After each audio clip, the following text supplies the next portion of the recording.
so sorry, William." It was evident to everyone but Mrs. Brown that the ring had not come out of a cracker, but had been carefully brought by Hubert in order to play this trick on William. William was wiping water out of his eyes and ears. "Oh, it's quite all right, dear," said Mrs. Brown. "It was quite an accident, we all saw. They shouldn't have such nasty things in crackers. But it wasn't your fault. Tell him that you don't mind a bit, William." But William hastily left the room.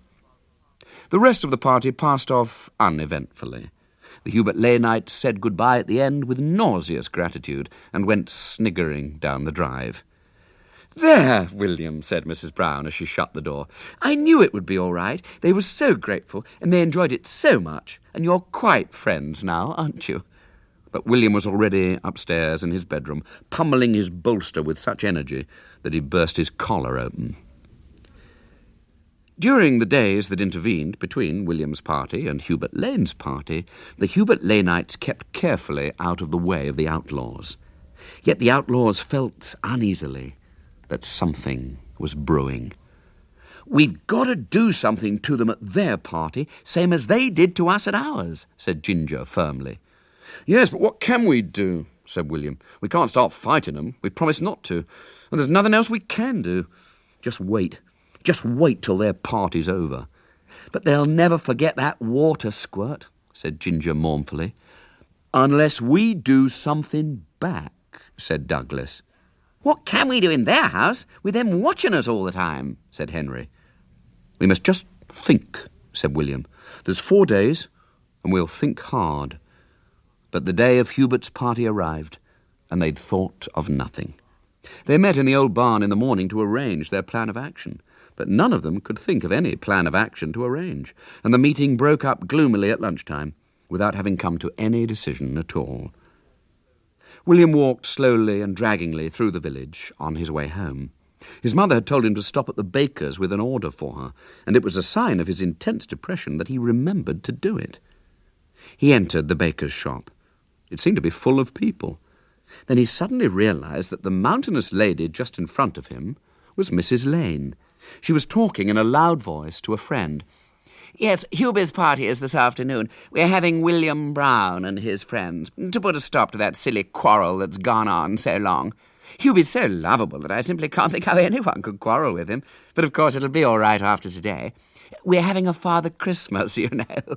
Bates, our gardener, is going to be the Father Christmas and give out presents. I've given Hubie £3 to get some really nice presents for it, to celebrate the ending of the feud."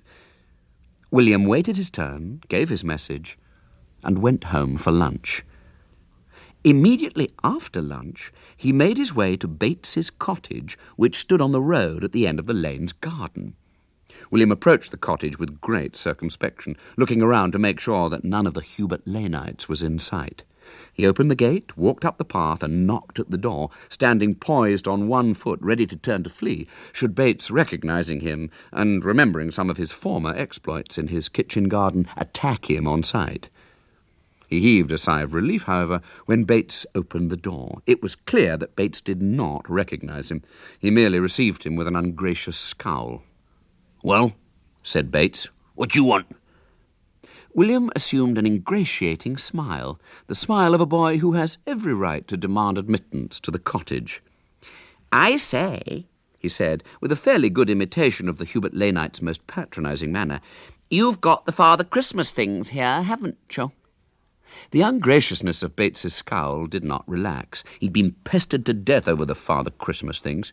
He took for granted that William was one of the Hubert Lane-ites, coming once more to muss up his bag of parcels and take one out or put one in or snigger over him, as they'd been doing every day for the last week.